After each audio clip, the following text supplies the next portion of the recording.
Hey, welcome to House Shows Direct. My name is BJ Kinney, and today on the show we have Cary Morin and Celeste Lorio, based in Fort Collins, Colorado. They are the Cary Morin Duo and also have a full band called Cary Morin and Ghost Dog. We talked about how they create a balance as life partners, bandmates, business partners, and their journey touring together. We also spoke about their family history and Cary's evolution as a singer-songwriter and performer. I want to thank a couple of our local sponsors. Fort Collins Pro Audio Repair is your go-to repair service for all of your instrument and audio needs in Northern Colorado. And Lloyd's Framery in Fort Collins, owned by my older brother, Alan Kinney. From concert posters, memorabilia, high-end artwork, and photography, his frame shop does it all to the highest of industry standards. Here's my conversation with local legends, Cary Morin and Celeste Lorio.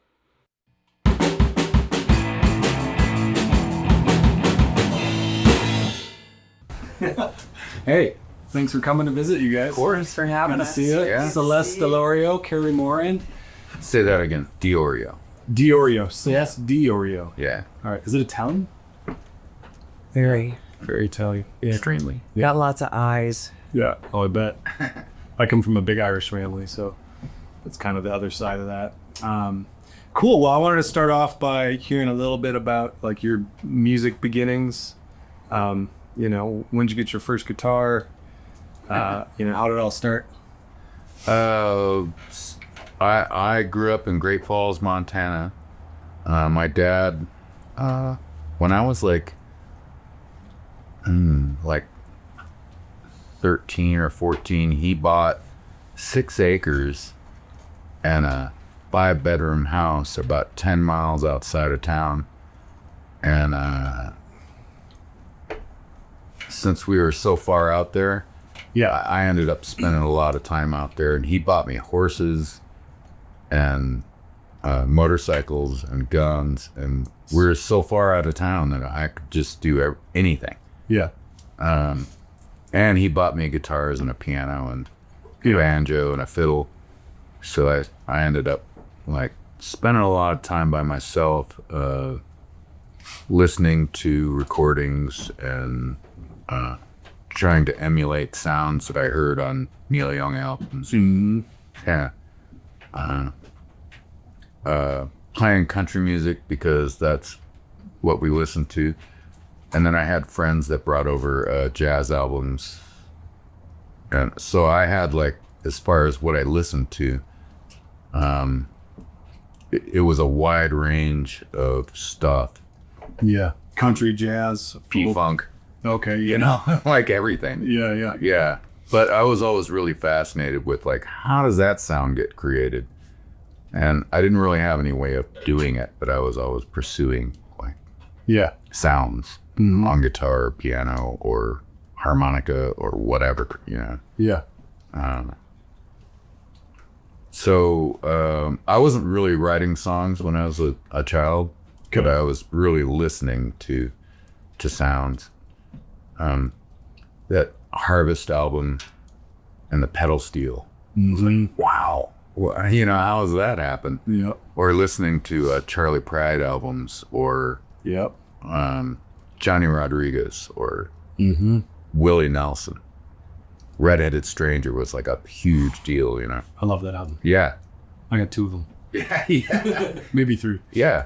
So that's the beginnings of what I did. It was mostly piano at the time, but when my brother went to school in Missoula, and that kind of left the house empty, and he left a guitar behind. Cool.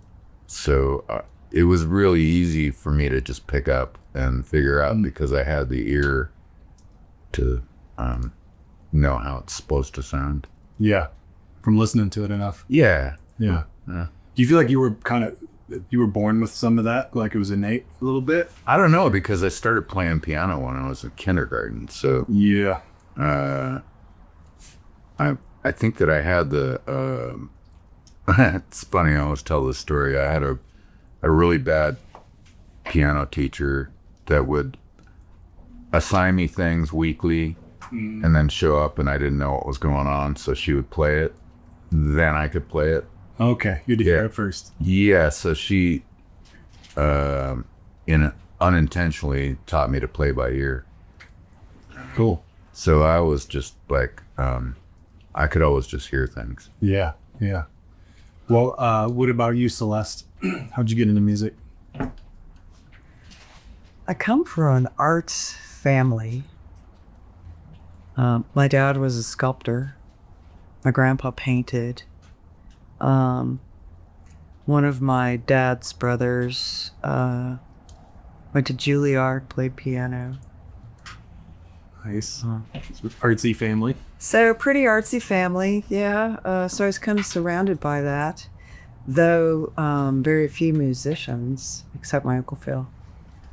But we listened to music constantly. My dad had a ginormous vinyl collection and just everything, from Pavarotti to Concert for Bangladesh, and everything in between there.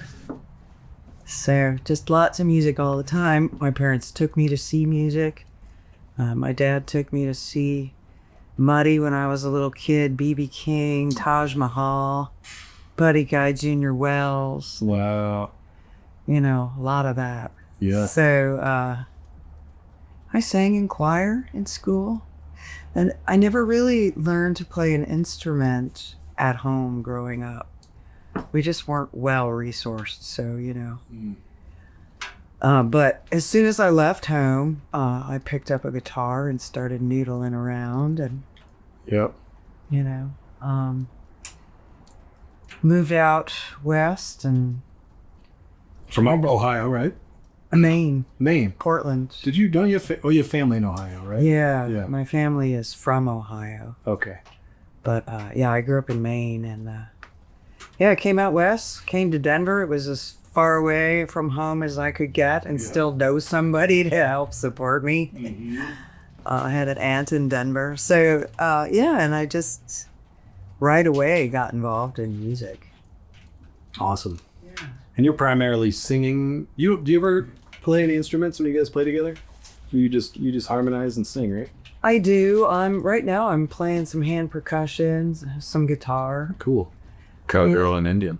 Cowgirl and Indian. It's kind of hard to I can play some rhythm behind him, but it's pointless for me to really play guitar with this guy with he's fingers on. Yeah, he sounds like three guitars. Anyway. But we started playing, when we first started playing, I played pedal steel behind her songs. And play guitar. Yeah. I feel like you did that at Avo's, one of the shows, where you got up and you got on pedal steel. That was a while back, but we did that Bob Dylan night with Johnny Hickman and how was the Bob Dylan one? Yeah. That's when I realized you played pedal steel. I'm like, what the fuck? Yeah. I don't really play pedal steel, but I always say I'm a strummer.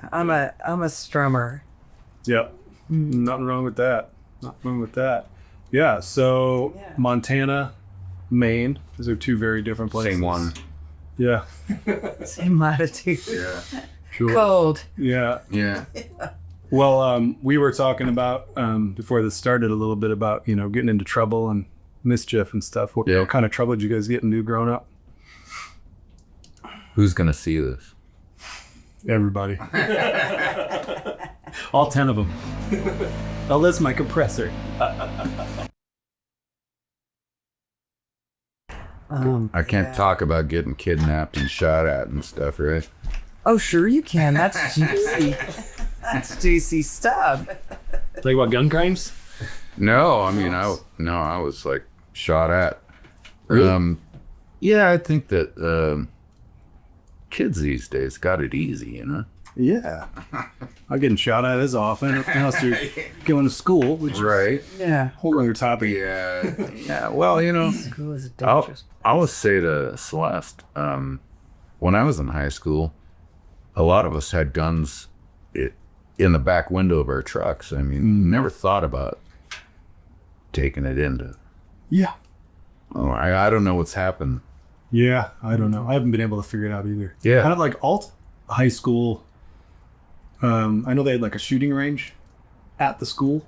Yeah. You know, some old timers were telling me about that. Well, I was raised with guns, and we were like, my dad bought us all BB guns when we were tykes, and then we got 22s, and then we got shotguns. You know, as we grew up, so we just grew up with guns. Yep. But it was part of life, and we went hunting. We loved to hunt birds. I was never like, because of my dad, never into deer hunting or bigger game. But pheasant and grouse, yeah, love that. Yeah, it's good eating too. Yeah. Yeah. Yeah. What kind of trouble did you get into, Celeste? I want to hear about this. Well, I was, you know, to use an overused term, an at-risk teen. You know? Okay. Yeah. Yeah. Yeah. Shenanigans. Shenanigans. Yeah. Yeah. But, you know, I was pretty good at not getting caught. Mm-hmm. Although I did get caught a couple of times by my father, who would remind me that my shenanigans could never hold a candle to his shenanigans. He was not to be fooled. Yeah. Try your damnedest, Celeste, but you'll never hold a candle to me. Yeah. He was right. Sounds tempting to. I know, but, you know, yeah. I mean, he got in adult trouble, like going to jail and things like that. I never, yeah. I didn't go to jail. My first time was 40 some years old, 50 years Oh, old. not bad. Yeah. She's never bailed me out. No. No, he had to bail me out. Yeah. And then I had to call Eli Yeah. and say, your mother just got thrown in jail in Texas. How old was he then? He was like 19. Yeah. Okay. Ish. Yeah. It's like, you, Ma? You? They threw you in jail? I said, yeah, they did. For a tiny little bit of marijuana they found in our RV. Texas back in the day, and Yeah. they took it very seriously. Yeah. How are they now? I don't know. We don't go down there much. You don't bring weed through Texas? Well, I think we take weed everywhere, but we don't really think about it like we did back then. Yeah, that was before states started legalizing it one after the other. So now I don't think it's such a big deal, but back then, boy, they were pretty proud of themselves Yeah. for throwing a little old lady in jail. They 5 were hours. asking us questions about how we buy weed in Colorado. It was like a mystery to them, you know. Yeah. Can you just go into the 7-Eleven and buy marijuana? Yeah, they didn't know. Colorado. Just let people just give it to you. I don't know, you know, the typical teenage stuff. I mean, we would, there was a, Cumberland Farms was like our version of 7-Eleven Okay. with a little back alley behind it. Mm-hmm. And when the liquor truck would pull up, they'd leave that back door open and we could just run in there and grab the first thing he came to you at the door. Yep. And it was always Mad Dog 2020. It was just the worst Oh yeah, it's the strong shit ever. Yeah. You know, Yeah. yeah, and then you could just make yourself sick all day. Yeah. Just get a case of 40s. Yeah. There, my friend was telling me about he called the Edward 40 hands. They would take 2 40s, and you'd have a friend, and they'd duct tape them to their hands. So you had 2 open 40s duct taped to your hands, and they wouldn't untape you until you finished building. That's funny. Got a lot of time on your hands at that stage in life. Huh? Exactly. Yeah. A lot of beer in your hands. Yeah. Yeah. There wasn't social media. That was the version of it. You know. It didn't turn up on your MySpace page. Yeah. I was pretty non-compliant in Catholic school. That was my... Celeste could write a book about her traveling around and stuff. You're train hopping. And So no gypsy days, huh? Yeah. I train hopped and hitchhiked all over the U.S. Yeah. Hopped freight trains from northern Washington all the way down to Hollywood to L.A. Oh wow. God, that must was fun. Yeah, I feel like some people are still doing that. I think so. I don't know. It's a little more dangerous now, I think. I don't know. I mean, I never had a problem with it. You know, if there was a yard cop or something, you just hide from them. Yeah. You never got caught by them. But Yeah. no, it's not the safest thing to do, for sure. I mean, we weren't jumping on and off moving trains. Okay, that was going to be my next question. Yeah, no. You just go to the yard and you figure out which train is going in which direction. You find a empty box car and a piece of cardboard because they're filthy, and you hop in and So when Cary's getting shot at, you're riding trains. yeah. Cool. Well, There's some great stories in there. Someday you should write a book. Yeah, that could be a movie. Yeah. I'd read it. I'd Yeah. buy it. My dad wrote a book actually recently because my dad went through 20 some odd years of, alcoholism and addiction and living on and off the streets and halfway houses and jail and detox and stuff, and made it out the other side. And I wrote a book called Kill Me or Cure Me. Wow. And it's got some wild stories in there. Stuff you didn't know about. Yeah, there's a lot I saw and knew about. It's funny. There's a lot that I knew about and remember that he didn't remember that I got to, we'll tell him about. Yeah. But Because he was so screwed up, he couldn't remember that it happened. yeah, exactly. It was all kind of a blur for him. But it's funny because I've been encouraging my kids. I'm like, you got to read the book about your grandpa, and he's like, go for it. He's just speaking of books, he's an open book now, and he's like, I love bumping into him here. yeah, That's Bob's great. He sounds very similar to my dad. My dad didn't make it out unscathed, unfortunately, but he did end up sober Oh, good. and clean and sober. Mm-hmm. But it didn't work so well for Yeah. him. Yeah. People have to find their own way to that. And I imagine, his life story, his father's life story, and my life story all combined would be sort of a running with scissors kind of book, kind of crazy, crazy stuff. Yeah. Oh man. And then what about your parents, Cary? My dad was from Wolf Point, Montana, which is northeastern Montana, Okay. almost Canada. Birdie, right? Is that what No, actually, I just made that up. Did you? Yeah. The Yellowbird song, I love it. That's still my Oh, well, thank you. Yeah. When I wrote that song, my mother was like, tell me about this, but I took, like I do with most songs, elements of my life and fiction, kind of put it together. And I just thought that story for that song would be interesting, but Yeah, it's kind of got like a Copperhead Road thread. you think so? Bit like a Montana, Yeah. but your version of it, almost like Yeah, but yeah, my dad. Vietnam and growing weed. And, Yeah, my dad. There's elements of my dad in there, and there's other stuff I just made up. But he did go to Vietnam, and he was a res guy. yep. And my mother grew up on a different reservation, sort of on the other side of the state, and they met working at a Bureau of Indian Affairs office in Billings. Oh, okay. And They both Crow. no, my dad was a Assiniboine, which is a Sioux band, and my mom was Crow. Okay. And they met at that office, and they got married, and he joined the Air Force. So life changed drastically at that point. Yep. There was no more reservation life, just visits. And him being in the military,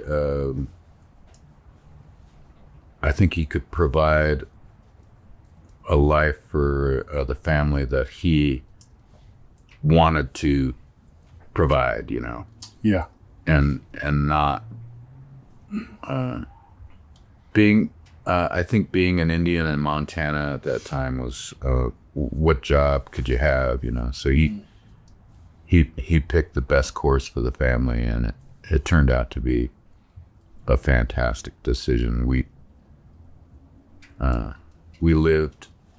By the time I was born, I'm the youngest, so my brothers lived in Asia for a while, and when they were still traveling. But by the time I was born, my dad got stationed in Montana and Tacoma. So I was always kind of like one side of the Rockies or the other. I could always see the mountains. Yeah.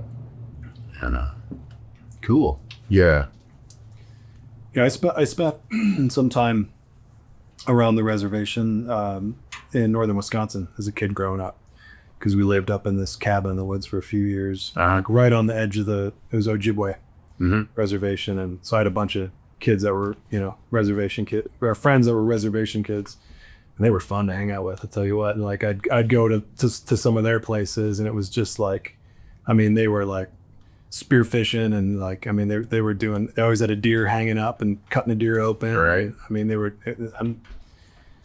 pretty self-sufficient too. I was kind of, surprised. And then being around that culture a little bit too, I remember like just seeing like, it was like a lot of bikes and stuff laying around that they all shared. And I asked my friend Donnie's dad, I'm like, it was something about, I was like, can I jump on and use Donnie's bike? He's like, oh, that's not Donnie's bike. I'm like, whose bike is it? He's like, it's just a bike.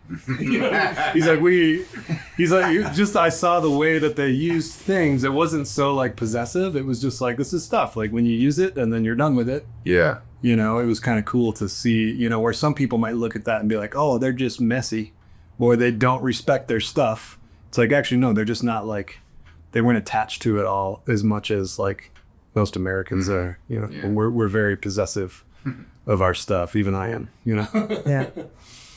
I noticed that with Cary and his mom, certainly. Just the generosity, wouldn't think twice about, oh, I like that shirt. Here, you can have it. Yeah. It's yours. Yeah. That's awesome. Yeah. I love that. Well, what's it like for you two? So you're band partners, you're business partners, and you're life partners. How does that go? great. Great. Yeah. Yeah. We spend every day, all day together. She's Oh, it's chickens. Yeah. okay. Just letting you. We live in a fairly small house, and one of the rooms is her office, and one of the rooms is mine, and they're about 30 feet apart. So she leaves work and comes and checks in on me, and I leave work and go and check in on her. And we do this every day. Just to make sure you're both staying productive. Brings the whip. Yeah. And then, we spent a lot of years touring and driving around. And we always had either a dog or dogs with us.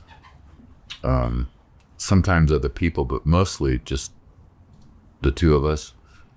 From coast to coast. Yeah. From Canada to South Texas. I mean, Europe. Yeah, Europe. There's very few places quadrants of this continent that we haven't been to. Although, when we kind of slow down and come back to Fort Collins, we realize that there are so many parts of Colorado that we haven't seen. And every once in a while, we're like, wow, never been here before. Yep. Just in Colorado. Yep. There's a lot to explore. Holy cow. Yeah. No, I totally dig it. We did that. What's that little town, Mesa? Mesa. They had a community concert series that we did A couple months ago. in the middle of nowhere. Yeah. I mean, just We showed up early, like we normally do. And we got to this building and we're like, oh, wow, this looks like it's going to be, who knows, We got there, and the stage, there's picnic tables and church documents on the picnic tables. It's like, oh, this might be a really conservative thing. And the woman showed up that was going to pay us, and she apologized for the show that was about to happen. She was like, people are likely not going to pay attention to you. Don't be offended. They're going to chat. It's their social hour. You know. It turned out to be the total opposite of that. Oh, wow. And they totally paid attention. And the town is so small, the sound like went all around town. Yeah. And people were like, what's going on? And came. Just drew them in. Yeah. Wow. And it turned out to be like a fantastic night. We sold a ton of merch at the end of the night. It was wild. Just an Maybe it's something new for them, kind of thing. Yeah. Yeah. I like that about going to little out of the way places is that, you know, people don't have much going on oftentimes in those communities that's visible, you know. I'm sure, you know, there's all kinds of work going on, but just to roll in and to perform for people who are so stoked to have you there and just so appreciative is really fun. And we didn't do anything out of the ordinary. I just strum a guitar and we sing songs. You know? Well, that is out of the ordinary, just so you know. I've seen you play. Cary and I met in the early 80s, mid 80s, I guess. Okay. And I was 4. Huh? I'd have been about 4 or 5. Yeah, we were married to other people. I was married to Eli's dad. And he played bass with Cary, which is, I guess, how we met originally, huh? Yeah, I remember us being at a dinner that Coco Taylor cooked chicken. The sub dudes opened for Coco Taylor at Linden's downtown. Wow. Yeah, we're talking ancient history now. And Coco made a chicken dinner, fried chicken at Magnie's house, and we all went. Cool. Yeah. And I sat right next to her, and I don't eat chicken. And it was really awkward because she handed me this plate of fried chicken, and I just passed it along. She's like, say what, sister? You're eating none of my fried chicken. I was like, you eat birds. She said, I tell you what. She gave me her business card. She said, next time you come to Chicago, I'll cook you some chicken.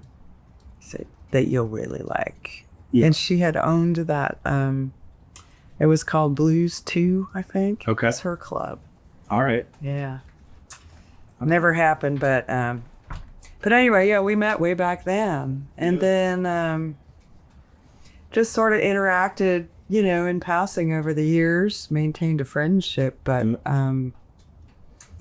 you know, I left the state for 7 years. And the atoll was this thing when I came back. That wasn't a thing when I left. The atoll. So you were you doing like some reggae stuff too with them? It was dance music. Yeah. Disco? No. Yeah. Essentially. Yeah, no, I mean, we played with, 3-piece, sometimes a 4-piece. At the end, it was a 4-piece. Yeah. And it was dance music, barroom dance music. Yeah. Cool. Grooves. Yeah. Yeah. Reggae infused for sure. And we played everywhere from the West Coast to Chicago and Midwest, and Nice. spent a lot of time in Minneapolis. When we first got together as a couple, decided to just hit the road and head west and try and pick up some gigs and find open mics and just get this acoustic thing going. Yeah.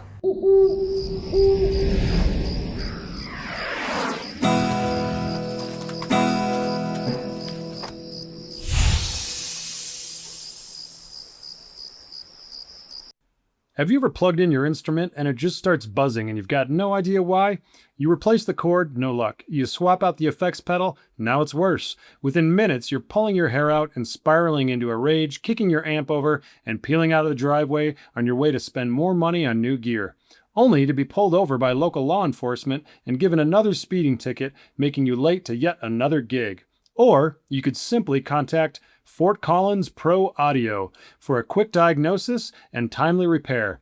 They troubleshoot and fix all things audio, including instruments, mixers, cables, speakers, pedals, and more. Simply go to fortcollinsproaudio.com or call or text them directly at 970-218-4691. Fort Collins Pro Audio, your go-to repair experts in Northern Colorado.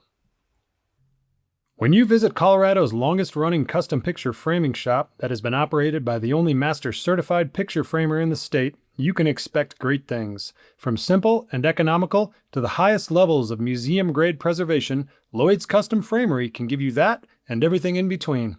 And when it comes to creativity, Lloyd's Custom Framery can bring the sleek and elegant or one-of-a-kind unique creations that have to be seen to be believed.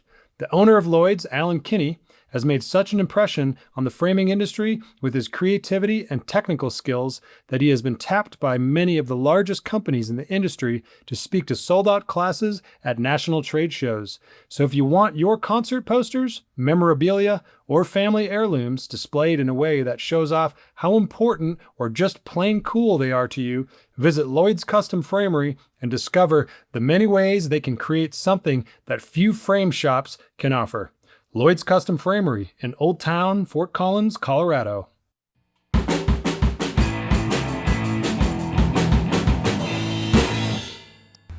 So yeah, Anguilla, that's like a long story, how those friendships developed. Yeah. But it's friendships that we develop around the country. And it's always good to come back to Fort Collins, and we have old friends here. Yeah. Decades. But we still have friends like around the country that we go and do shows with. Yeah. You got people to stay with. And Or we have an RV. yeah, you're pretty remote. We just need a driveway, or a flat place to land. Is the solar holding up on that thing still? Oh, yeah. Thank you so much for that. Oh, It's still working. holy cow. Same batteries? Every... Stuffed. Really? The batteries are crammed all the Sweet. time. Oh, good. Yeah. That's wow. awesome. Yeah. That was a day, huh? That was a day.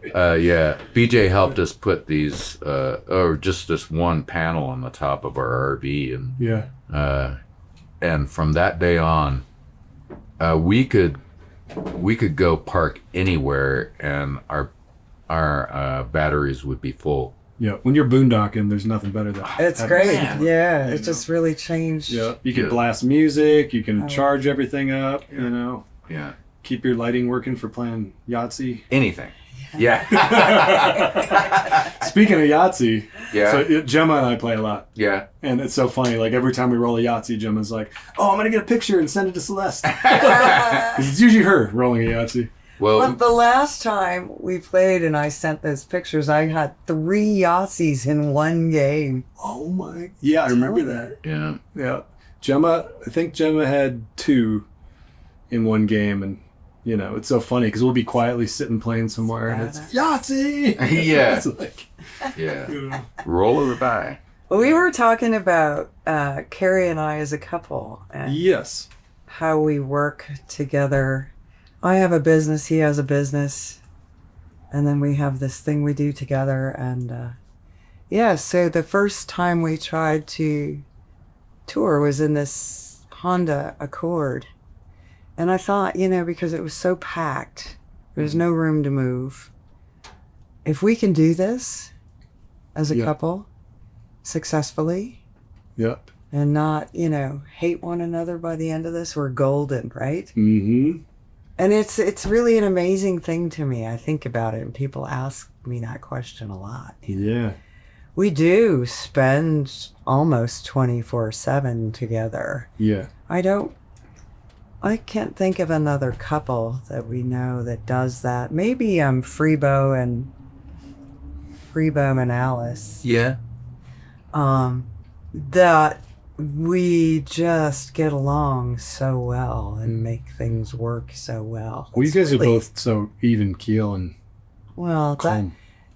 You don't see us. Imagine you have moments of uncalmness. I'm trying to imagine him getting upset. When me upset looks very different than Cary upset, as you can imagine. Yeah. But yeah, no, overall we do really, really well. We have a really tight, respectful relationship. Yeah. But you're the boss, right? Absolutely. Mm-hmm. It's kind of nice that way. Yeah, my wife's the boss. It's kind of funny, actually. When we play shows with other people, like if we're playing with a band or we're playing with like Freebo and Alice, or it's like talk about getting paid, and I never get paid. No. She gets paid. Yeah. You get to eat. Yeah. I manage this operation, Yeah. so Maybe all a the couple money dollars. comes. Yeah. I take 100% as Cary's manager. Yeah. Always. That's great. It's a good model. But So he you're- looks healthy. He But looks you're well but fed. you're basically like booking and doing all that. I'm right? trying not to be a booking agent. I have tried my damnedest not to be a booking agent. I manage Cary, Maple Street Music. You know, I've scaled it back from what it used to be. Yeah. So now it's just all of our projects And Put a Fate. and Put a Fay, Yeah. whom we are doing shows with here and there, which is just fun. And we do have a booking agent. Cool. And occasionally she gets us work. So in between that, Yeah. I get us work. you Yep. know. Like Mary, she's been at it for many, many years. She's represented a lot of heavy duty artists over the years, and And still some of our friends. yeah, she has Will Kimbrough, who's a friend of ours as well, and but yeah, it's just a tough business, and it's Yeah. just gotten tougher since the pandemic. So Yep. so I do a lot of fill-in booking. Mm-hmm. And Putafay's work just comes to me. She had the great fortune of touring with the Silk Road Ensemble for the last few years with Rhiannon and Giddens, and so that was Wow. just lucrative for everybody involved, and Yeah. a no-brainer. And but I'm trying to find her things here and there now. She may go back to Silk Road at some point, but yeah, I'm trying not to be a booking agent, and it's just just one of those things you get to do. Yeah. But it's amazing how many different musicians and artists and people you guys are connected with. I mean, you nonchalantly bring up Rhiannon Giddens. It's like, holy cow. You get to hang out with her? Yeah, Yeah. I mean, that's not out of the realm of possibility, you Yeah. know. Putafay wanted to recommend Cary at some point for the Silk Road Ensemble. I don't know if that'll ever happen, but what an opportunity. Yeah. They're bringing in musicians from all over the world and getting them together to rehearse these tours. And like Putafay was learning to sing one woman's songs in Mandarin, you know. Wow. So that level of performance is just amazing. Yeah. World class everything. Yeah, and you guys play all over the world, kind of, right? I mean, like, what countries have you playing in? You're going to Australia next week. Next week, we're going to Australia. Yeah. And you've won a bunch of awards, right? I mean, go ahead and brag. No, I I'll do it for her. I Tell us about those. Tell us about I those like awards. being recognized for things, whatever, if they're recordings Yeah.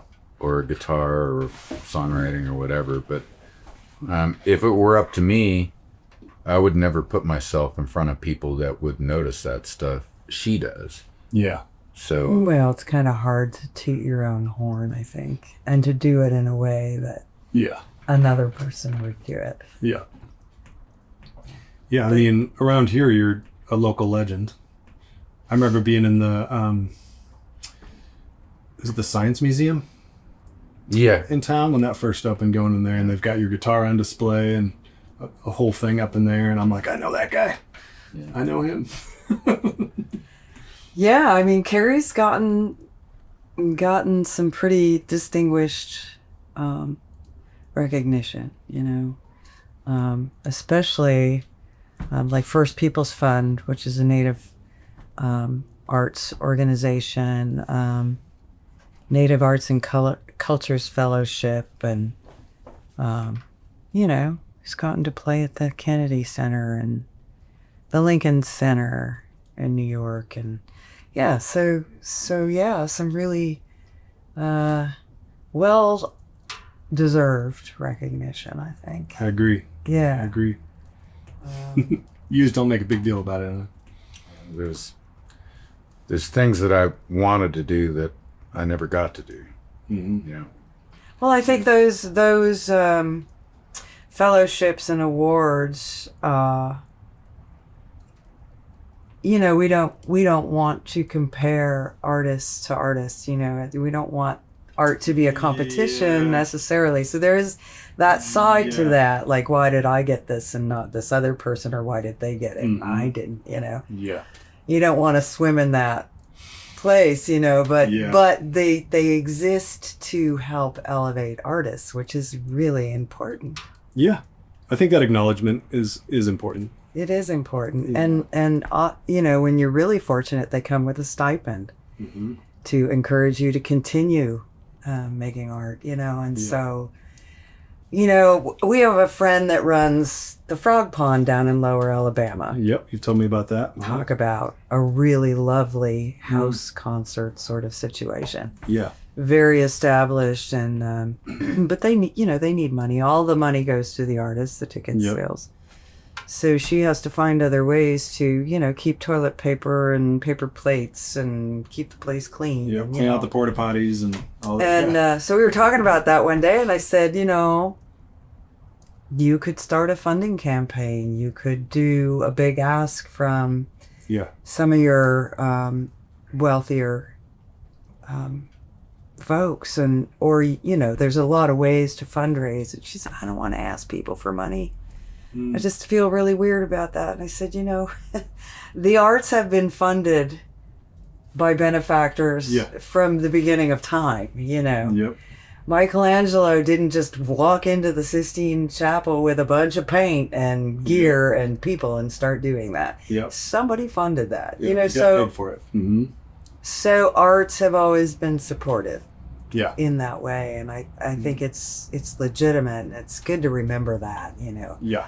We enjoy art.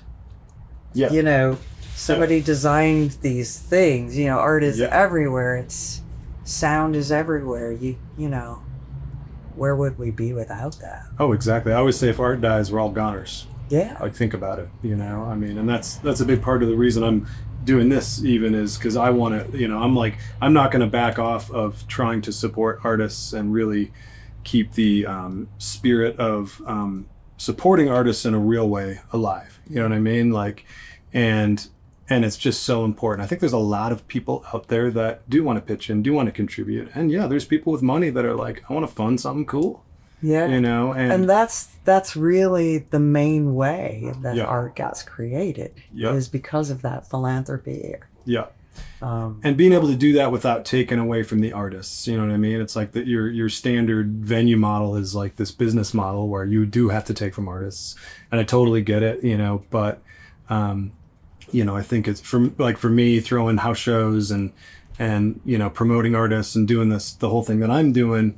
It is a tricky balance, kind of reconciling like, okay, now I actually want to like make a living at this. I want to make money, you know, and make a living doing what I love, which is hanging out with artists, talking to artists, helping promote shows, you know, teaching people how to throw house shows and really how to do it in the right way, and helping them get more comfortable with it. But I'm like, you know, I got kids to feed.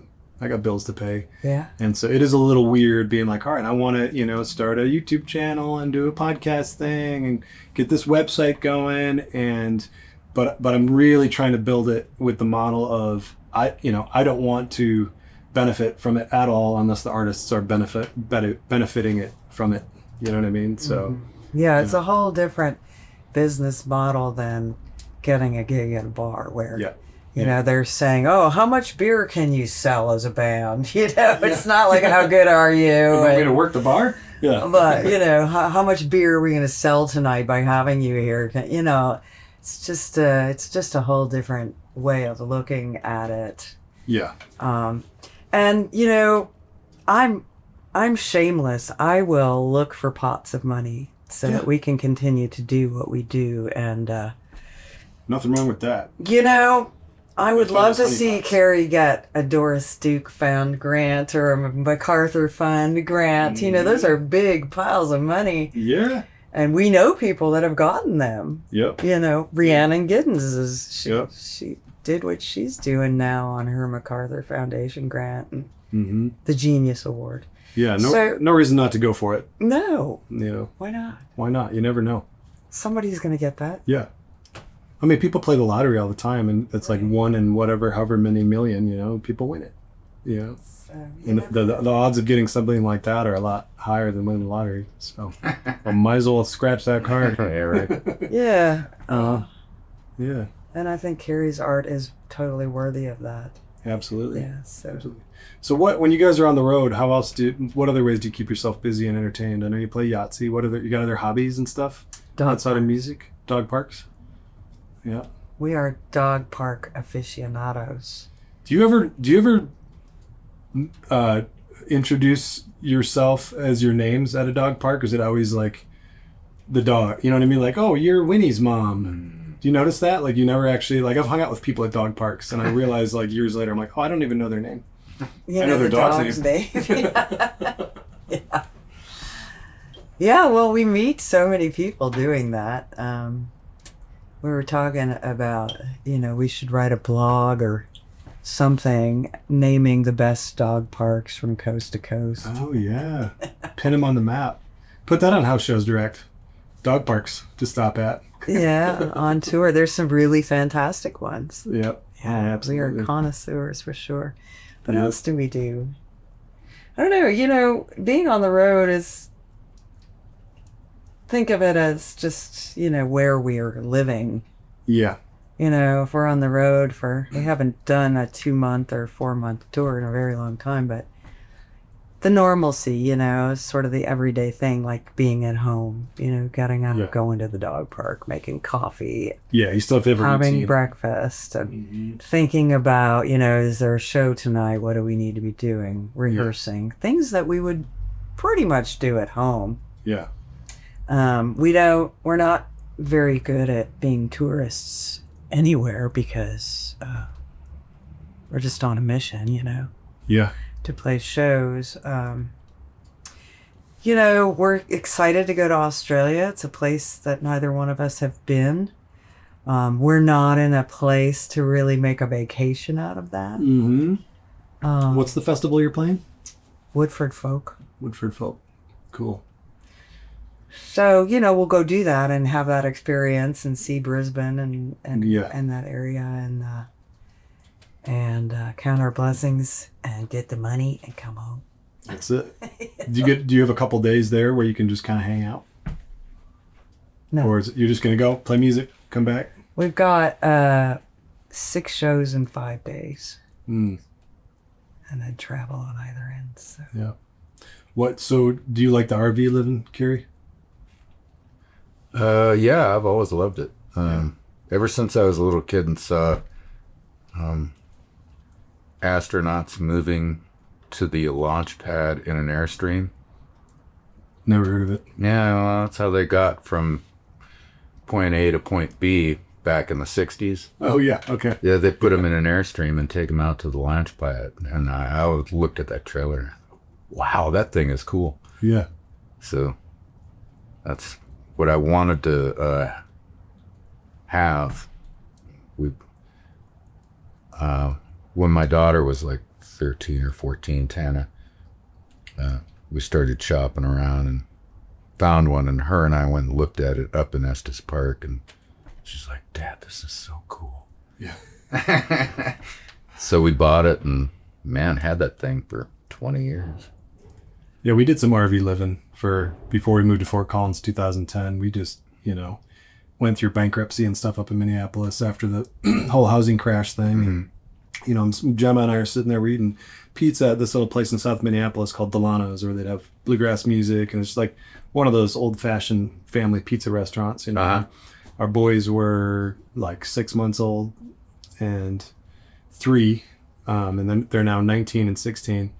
But I'm talking about, all right, how do we get out from under this mortgage in this house? And maybe I could do a short sale, and maybe, and we ran it up, all those routes, tried to short sale, and everybody on my block was foreclosing or just hunkering down.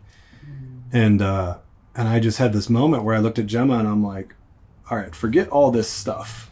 Forget my job as an electrician. Forget the mortgage. Forget where we're living. Like, if we didn't have to deal with any of this, what would you want to do right now? And she's like, I want to travel the country. I want to see America. I want to see the U.S. I want to see the national parks. I want to go like work on some farms. I want to live on the road, And so we bought an old RV, and I put some solar on it, and we traveled for a year. We did the woofing thing and stayed on farms. And I brought my one-man band kit on the road and played every farmer's market I could find.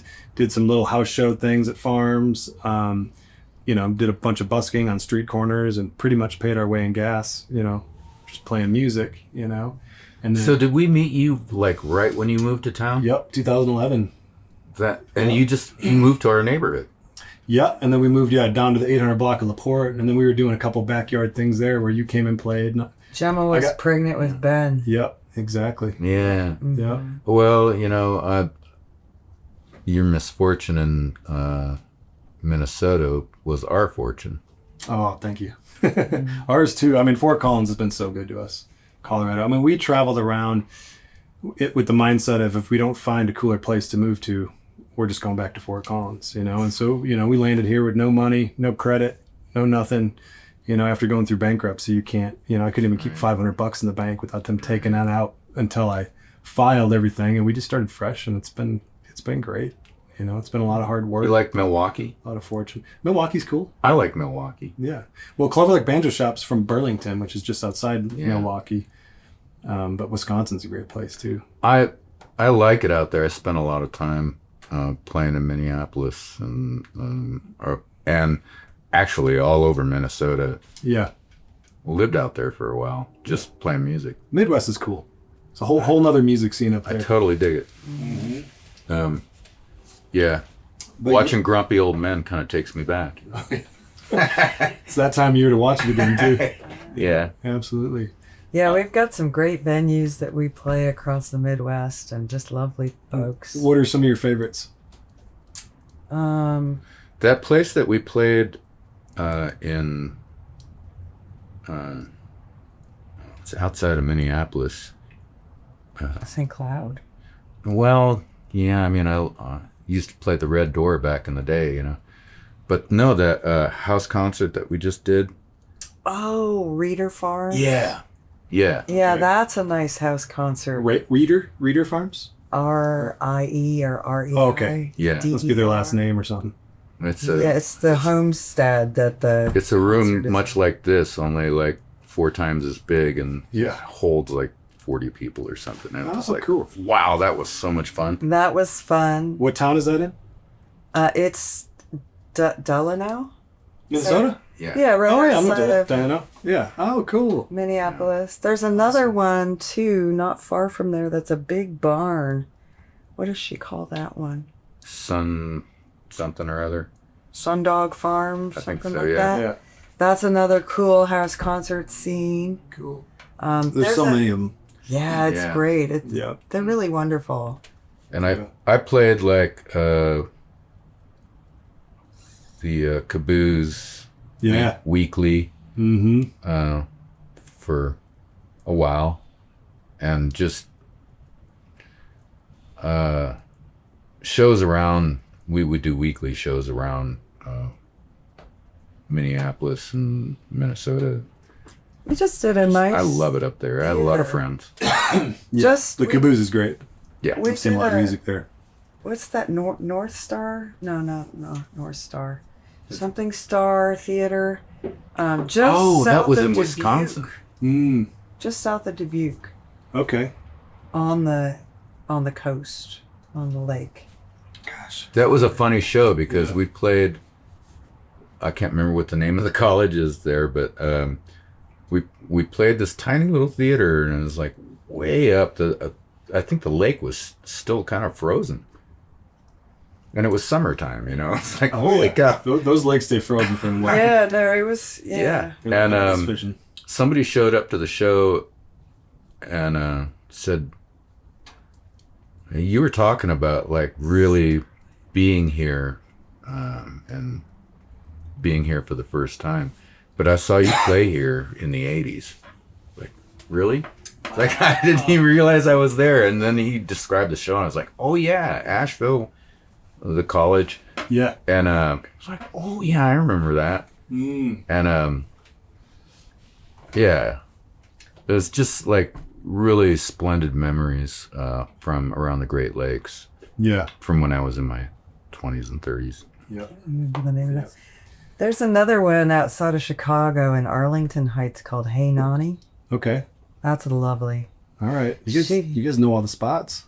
It's a lovely room, a listening room, restaurant on one side, listening room on the other. I think she's from Vale or something, the woman that Oh, okay. knows that. Cool. That's a lovely place. Great sound. I want to do like a kind of a DIY house show. Well, it could be really anything, but like unique venue spaces. Just do like a tour and just go see music at all these places, get footage, kind of, interview some of them and see what it's like for them, And meet people. Yeah, exactly. Exactly.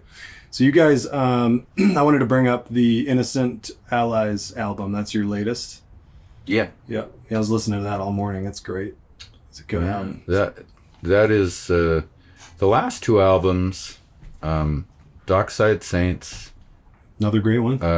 and Innocent Allies. We did all the pre-production at home, and Dockside, I went with the pre-production and a computer and would play the songs to the guys that played in the band before we recorded the songs, and they'd all sit and listen and develop what they're gonna do, Yeah. based on the pre-production. It's kind of got like some Cajun flavor Well, it was- to it a little bit, right? It was recorded in Lafayette, Louisiana, so like all the players, I think, were like from right there. Oh, cool. Yeah, there's some very Cajun players. Yeah. Yeah, it was All of them, really. it was a fascinating experience, and to take the songs that I wrote here in Fort Collins and present it to these guys and see what they did with it was like astounding. Well, I bet they loved taking your music and adding to it and Well, I hope so. giving it their own. Oh, shit. they were just Yeah. delighted, and they knew immediately what the song was asking for. There was no question. Yeah. Yeah. And then that album, Innocent Allies, is just a journey through my childhood and Cool. writing songs about paintings, Yeah. which, is a thing. I've written songs about all sorts of things, but paintings, that was kind of a first, Cool. Cool. So I think created a situation where I feel like I could write for other paintings or TV shows or movies or whatever. Just take a scenario and create lyrics about it and compose a song, record it, From a painting. anything. Anything. Now, When Cary started developing that idea, and we have all these Charlie Russell coffee table books from his folks, and he'd open to a painting and he'd say, "What do you think's going on here? Ooh. What do you think happened before this scene? What might have happened after?" And Yeah. so the develop. You did it with Eli too, and just started developing the story Yeah. from the scenario. And Russell's paintings are so lively. There's so much life in them. There's so much action, and so that was kind of how that developed. yeah, well, I've always written songs about family situations or personal experiences, or I co-wrote a play in the late 90s, and the whole purpose about writing the play was to write songs about the characters. Yeah. And then the play got a life of its own and became this thing, but the reason for doing it was to write songs about the characters. So I found it really fascinating to write songs about the paintings of Charlie Russell and the characters in the paintings and give them a life and a soundtrack. Cool. So you're kind of stepping into the world of how you interpret the painting and pulling out that into your music. Old time Montana. You know, from a native perspective in the turn of the century. Yeah. So this most recent thing that we've been pursuing is recording songs for a production that we've been associated with, and that is like a lot of the same thing, writing songs about things that you might imagine are happening in these people's lives. So we're just about done with that, and the pre-production all happened at home, and then we decided for the first time not to take the songs to a studio. Okay. And bring the studio to the house. Okay. And I've never engineered and mastered and mixed an album before. Okay. So that's what's happening. Wow. That's what you're working on now. Yeah. Cary is doing it. I bet it's pretty intense, huh? It's really fun. It's fun learning all this stuff. It's fun exploring sounds that I wonder how they're created and stumbling across things that I was like, wow. Yeah. You know, you can do this, and figuring out how to do things, redoing them and redoing them and redoing. Yeah, just trial and error. Yeah. Yeah. I record music the same way I learned how to play guitar. Yeah. By ear. Yeah. Well, if it sounds good to you, it's going to sound good to somebody else. Yeah. I hear things and I know how it's supposed to sound. That's how I started playing pedal steel. I don't know how to operate this thing, but I know how it's supposed to sound. Yeah. Yeah. And I can't quite get there, but there's You'll figure it out. yeah, there's this process of creating sounds on your journey to get to where you think you're supposed to be. Yep. There's a line from I think Jerry Garcia said it. They said, "So what are you guys going for?" And he goes, "We sure don't know what we're going for, but we're going for it for sure."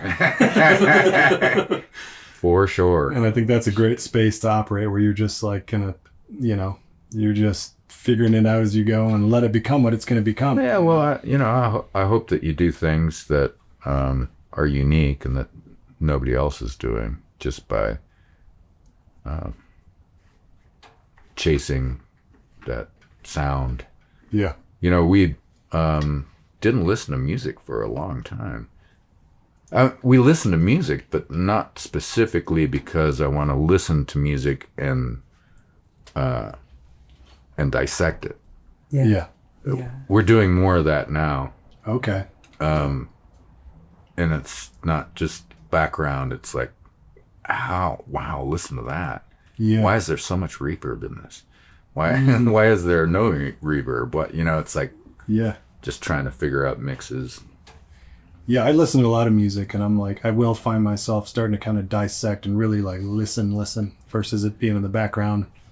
And you hear so much within it. I've been listening to this guy. Have you ever heard of Jeffrey Martin? I highly recommend it. Yes. He actually came here and played. I don't know how I got lucky enough to have him turn up here and play, but because you're the shit. Oh, thanks. I like his stories and just his. I mean, it's like you ever listen to a song and it like starts to pull your heart almost out of your chest. Where it hurts. Oh yeah. Like he goes to those places, and you can interpret so much out of it, and I don't know what the hell he's talking about, but it really feels like he's talking about my life, and it draws that emotion out, and you make it yours. Exactly. Yeah, it becomes yours. Yeah. No, I mean, I was listening to him the other day and sitting in here by myself, and I just started like bawling, and I'm like, what am I even crying about? Yeah. You know what I mean? It's like maybe I'm processing something that just I haven't yet processed, but that's what I love about music, because it'll draw that out of you, and you can kind of heal through it. And yeah, I love that.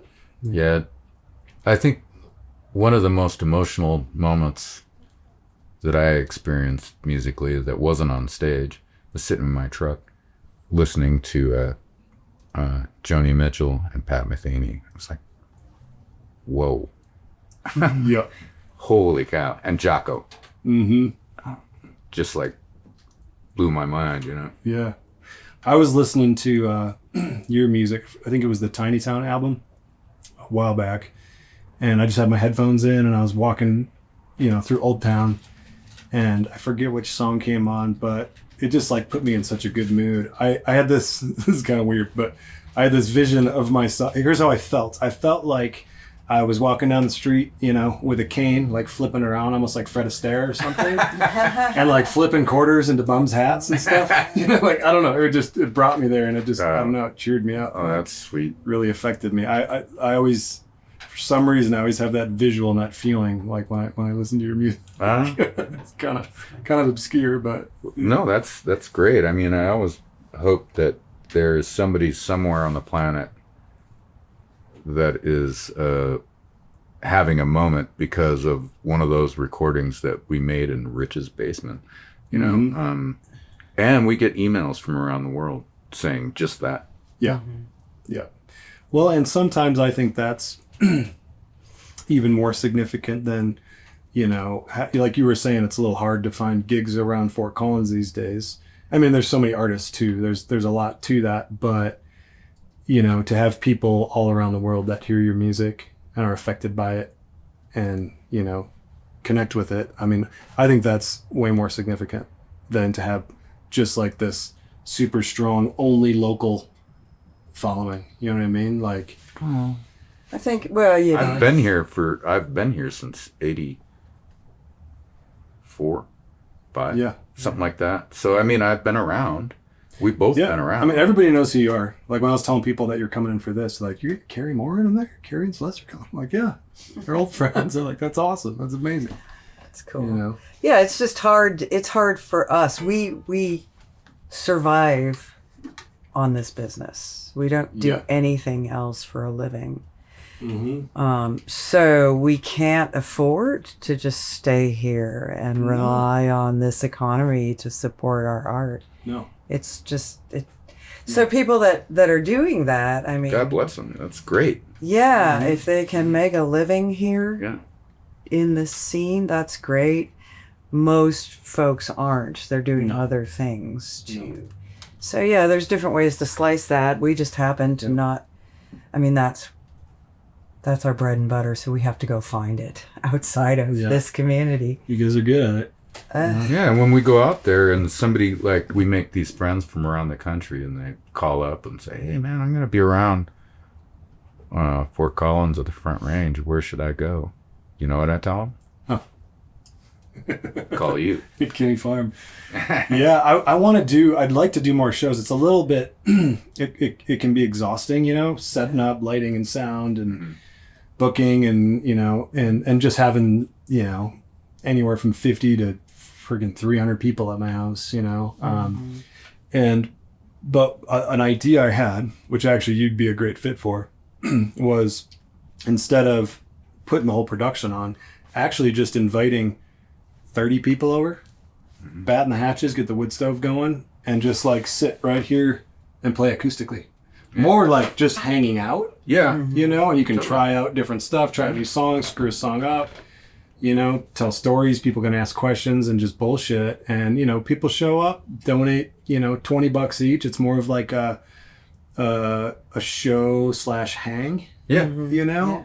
And I feel like there's, artists that would be just right for that. You can't bring in like a 12-piece funk band, but, more of these singer-songwriters that can sort of talk about, the stories of their songs in between playing the songs without being up on a stage or talking into a microphone, just sitting in like this, Yeah, that's very cool. And that'd be so easy to do, and that's what people don't realize is like to put on a house show, you don't have to have all that stuff. You can clear out your living room and set up 20 chairs and invite your neighbors and friends over. And it's like, everybody throws down $20.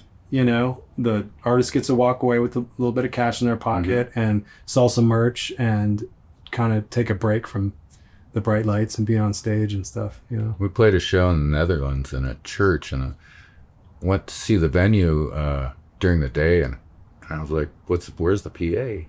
Yeah. And they said there is none. And I thought, well, that's not possible. I can't do that. And then I had to, and then totally understood. Yeah. Yeah, it didn't need a PA. They just moved closer. Beautiful ancient chapel, really small. Oh, wow. Yeah. Yeah. Oh, okay. Yeah, it was like, There wasn't even, I don't even know if they had power in that place. Wow. probably not. I mean, it was an old building, but yeah, that was an experience to just go in there with a guitar and just go, here you go, Yep. and play the quietest stuff. It's just like, yeah, Yeah. You probably hear a pin drop. it happens. Yeah. Cool. Yeah. Awesome. Well, so how can people like support you guys, follow you? You got a website? I know you got a bunch of cool merch on your website. Yeah, CaryMorin.com is a good place to start. All the socials, Yeah. my MySpace page. You got some cool. Your MySpace page. You got some. I actually bought one of your Ghost Dog hoodies. I love that. Who did the artwork for that? Like the dog. A guy named ones. Robbie Ackerman who works with Blake Miller, CSI Films. So he does a lot of the animation for the films that they create. Yeah. Cool. Yeah, he did a fantastic job. I just said, we need a ghost dog. And he said, what's a ghost dog? And I said, well, you're going to help me figure this out. But I kind of had this Jose Luis Posada kind of calavera idea, Okay. like the Mexican Day of the Dead kind of vibe to it. Uh-huh. You know, Yeah. the I love it. decorated skull. And I sent him some of those images and he came up with that. Yeah. It's got It's such a guitars and salmon and Yeah. like all kinds of little tiny things in there. If you look, it's really fun. What are you guys doing after this? With the rest of your day? Back to production. Back into the studio. Yeah. Cary wants to finish mastering this thing before we leave next week for Australia, so Awesome. I'm just doing the business stuff, pulling visas and Yeah. getting that Very stuff cool. together. And Well, I want people to support you guys. So go on their website, check out the Ghost Dog merch. I got a rad freaking hoodie. It's got even like the little thumb holes. You still got those? Yeah. Those are. It's got a little sneaky drug pocket. You know what I mean? Yeah. That's for your, That's Yeah. Do you guys have any your vinyl? iPod, by the way. Have you done any vinyl? no, Yeah, just CDs. I think CD players might actually be coming back. If You have one? I hope so. I have one somewhere. I got a little Yeah, Discman see. somewhere. Yeah. But I think they'll come back. Like a lot of people are like, oh, you can't sell CDs anymore. You got to have vinyl, And I like you can also download your music on your website, right? You can buy it and Yeah. download it there versus Directly going to there. Spotify. Yeah, but it's everywhere. Yeah. I think, one of the best ways to support us or any artist, is to sort of get their name out there, like share what they're doing with friends, Mhm. like them on their social media and YouTube pages, or subscribe, Yeah.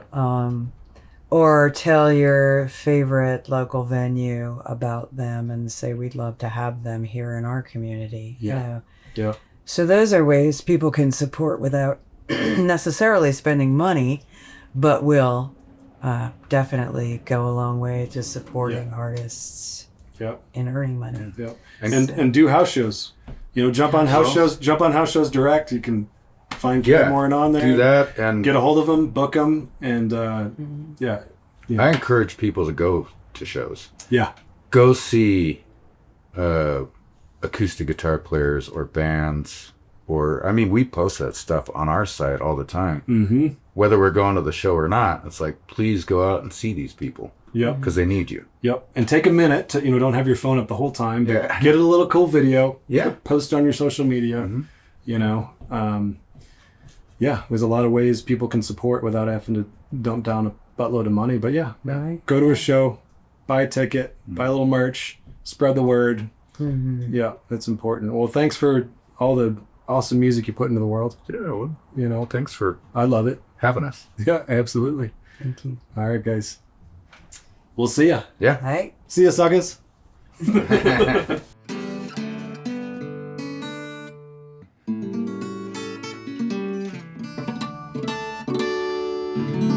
So this is from the new album.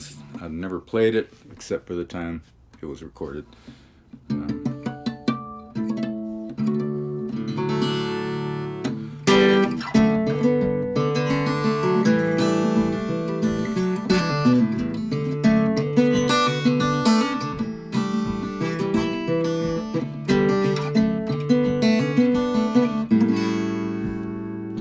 When it climbs on my shoulder, the weight and the sorrow bound, it's too much to handle, and it cries a mournful sound. Make me a song for the morning light, the morning star when I travel out of sight. Lift me back where I once was, or my story turned around down a corner, and not without the blues confirmed. I have fallen along the way, and make me a song for the morning star, the joyful morning light. Make me a song for the morning star, the morning light when I travel out of sight.